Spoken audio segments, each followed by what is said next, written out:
E na prateleira do seu turno de hoje vamos ver Corações Sujos, de Fernando Moraes.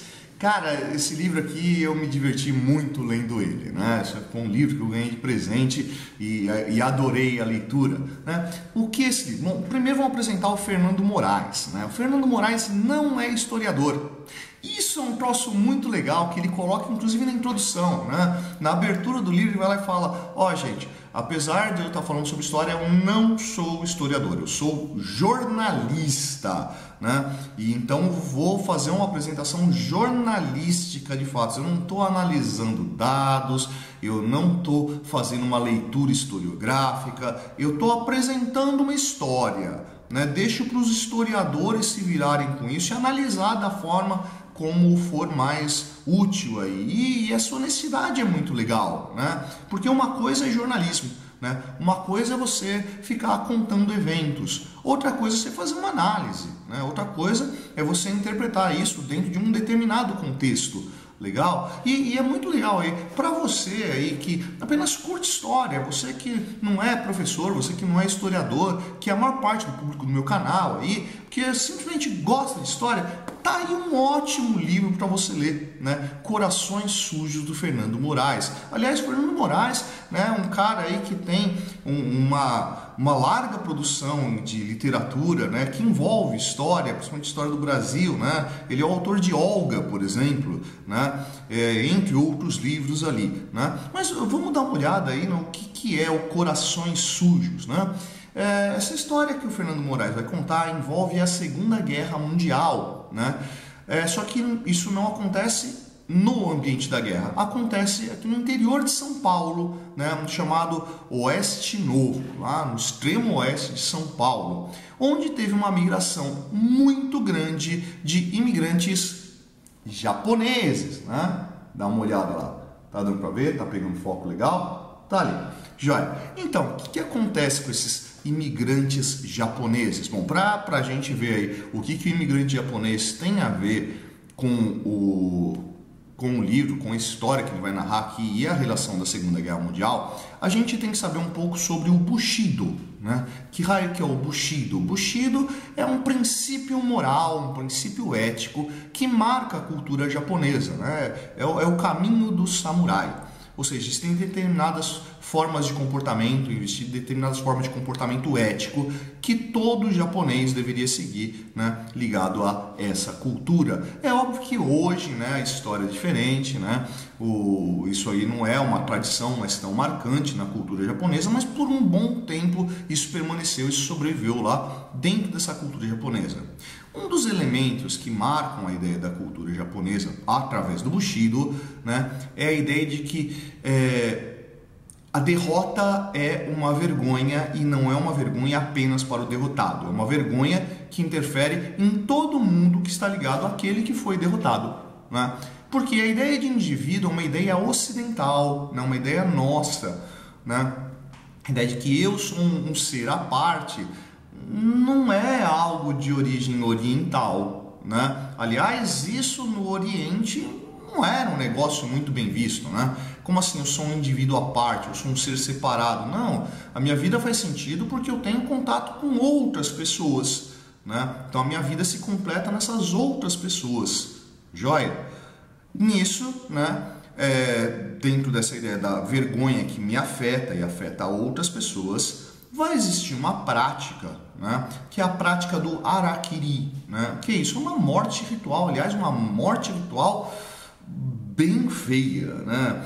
Então, assim, na ideia de que se eu vou para a guerra, ou eu venço, ou eu morro tentando, se eu fui capturado e aprisionado, meu amigo, tem que dar um jeito nisso. Então, o que eu faço? Eu faço uma esvisceração ritual, né? Ou seja, eu vou, né, num rito, abrir o meu abdômen e arrancando as minhas vísceras até que eu morra de hemorragia, né? Uma morte dolorosa, lenta, um negócio horroroso, né? Mas é a saída honrosa, né? Pô, eu não morri tentando, né? Eu não saí vitorioso. Que raio que eu sou? Isso é uma vergonha para mim e para todos os meus. Então eu cometo o harakiri. Passando essa introdução, vamos então para o que trata a história do Corações Sujos, né? O primeiro capítulo, o prólogo ali, é muito legal, né? Porque ele vai pegar um relato, né, de um chacreiro brasileiro, né, que estava na casa dele ouvindo rádio, né? E quando ele ouve o rádio, ele ouve ali a notícia de que o Japão se rendeu, né? E tá a transmissão da voz do imperador Hirohito dizendo que acabou a guerra, que o Japão perdeu e por aí vai, né? Esse brasileiro que está ouvindo o rádio, como bom brasileiro, vai ser um espírito de porco e vai na casa do vizinho japonês, né, para tirar o sarro da cara do vizinho japonês, né? Do tipo, aê, japonês, seu país perdeu a guerra, né? Coisa do tipo, né? Só que nessa que ele vai na casa do vizinho japonês, o que ele encontra? Ele encontra uma bela de uma festa. O pessoal está comemorando.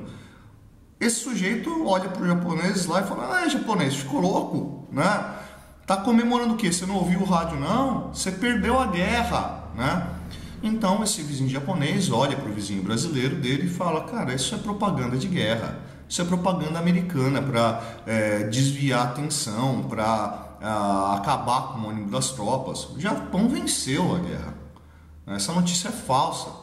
Como assim o japonês está louco? Filho, se o Japão realmente tivesse perdido a guerra, você não ouviria a voz do imperador Hirohito, né? Você ouviria a notícia que o imperador Hirohito e todo o japonês tinha cometido harakiri uma altura dessa. Como assim, perdeu a guerra? Não, todo mundo se mataria, né? Não teria mais nenhum japonês vivo no Japão. Essa notícia é falsa. Aí começa a desenvolver história. Por quê? No interior de São Paulo vai surgir uma sociedade secreta chamada Shinto Heimei, né? O que essa sociedade secreta fazia? Ela eliminava qualquer japonês ou descendente de japonês que declarasse que o Japão tinha perdido a guerra, né? Então, nesse espírito de, cara, isso é uma propaganda de guerra, se você, né, declara que o Japão perdeu a guerra, você é um traidor.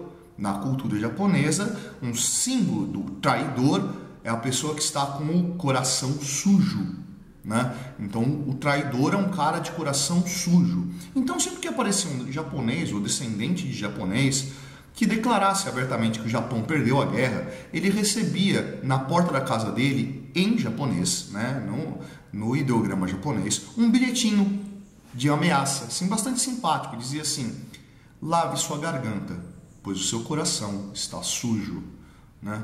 Porque lavar a garganta, seu coração sujo, né, seu traidor, lava a garganta para não contaminar a lâmina da katana, né, a espada de samurai que vai cortar o seu pescoço fora.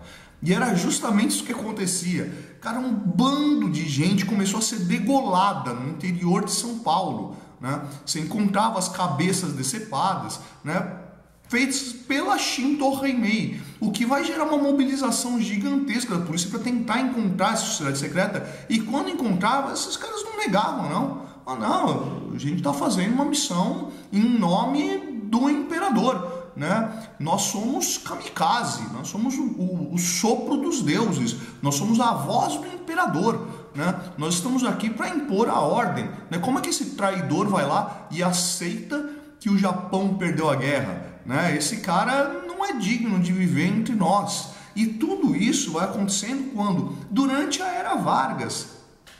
Durante esse momento de ditadura que a gente vive, num estado populista no Brasil, né, vai ter esse grupo, né, exterminando gente da própria comunidade, né, o que vai marcar ali uma aventura tenebrosa, né, que vale a pena você dedicar alguns momentos do seu livro. E aí, curtiu a dica de hoje? Se curtiu, vai lá embaixo dar um curtir. Não curtiu, vai lá embaixo dar um discutir. Essa é a Partida do Cetônio. Eu sou o professor Fábio e você, meu amigo, você deveria estar lendo um bom livro.